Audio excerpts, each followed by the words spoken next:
What is school for?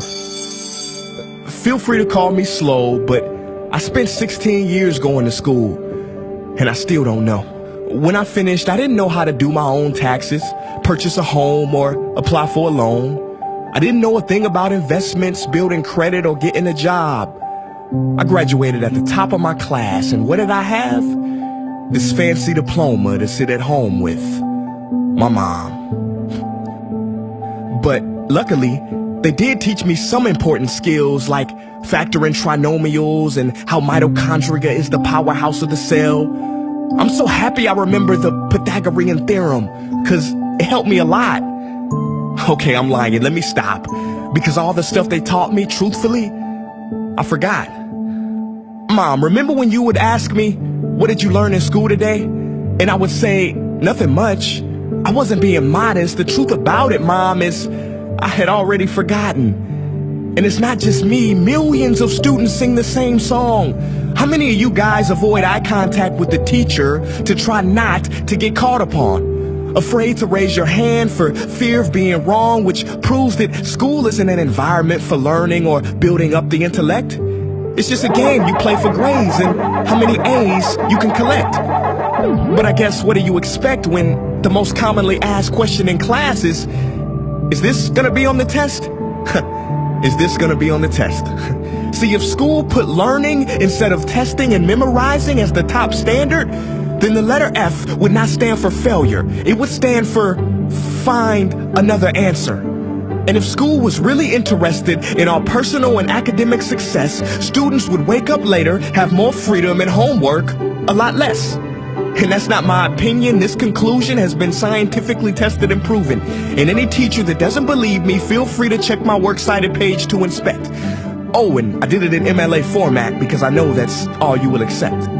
See, students would get more benefit from an extra hour of sleep than putting them through the torture of an extra essay, reading 150 pages, doing problems 1 through 60 on the worksheet, and having 3 projects due by the end of the week. Not only is it pointless pain, but it's also dim-witted.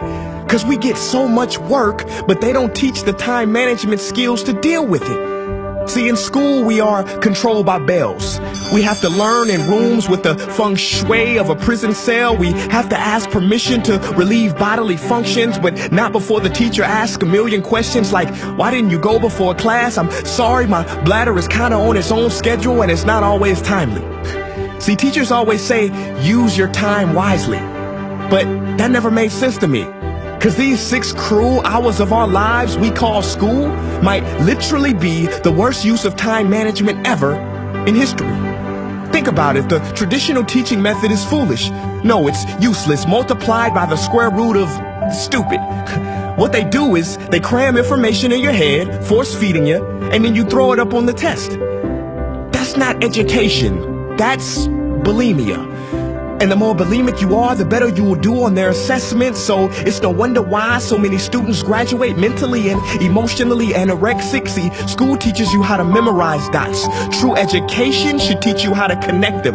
True education teaches you how to catch a fish. School teaches you, yeah, you caught the fish, but you didn't show your work, so it doesn't count. Throw it back. I'm just asking, what is school for? It's not education. That's just not true. If you still think that, you might be sniffing glue. See, the word education comes from the Latin root educe, meaning bring out, i.e. bring the gifts out of a person and make them viable. But school doesn't bring out much.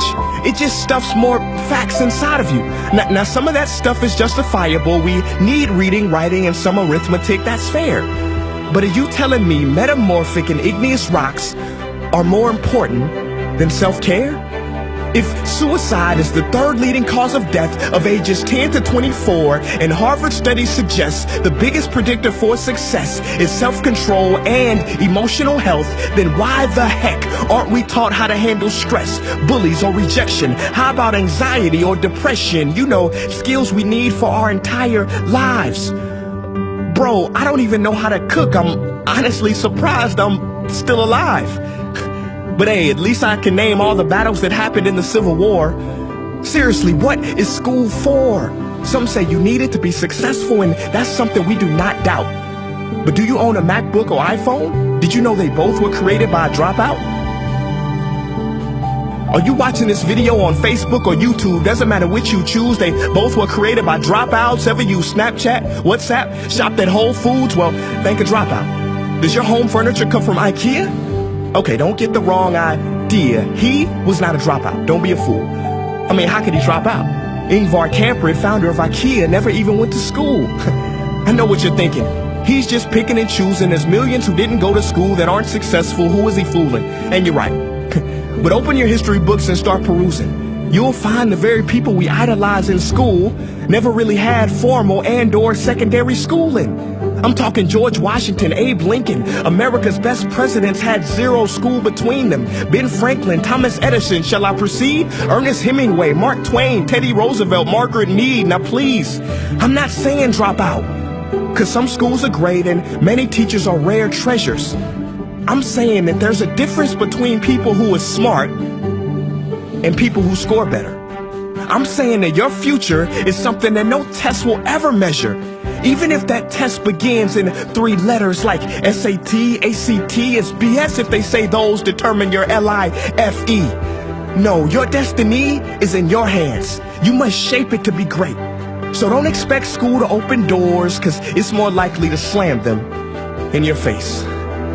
Sometimes I wonder about all the dreams lost in school and how much potential goes to waste. If it wasn't for music and YouTube, then I would have been just another lost case. Everybody watching this, please, close your eyes. Imagine a child sitting in the back of some teacher's class in some town. He never raises his hand, he fails most of his classes, but inside of him, there is a passion. And if nurtured and brought out, will lead him to discover the cure for cancer. But you see, I'm afraid that that child's gift will never come out. He will never win the Nobel Prize award because in class he was ignored and his worth was judged only by his scores. So teachers, principals, parents, advisors, and students, I ask one more time, what is school for?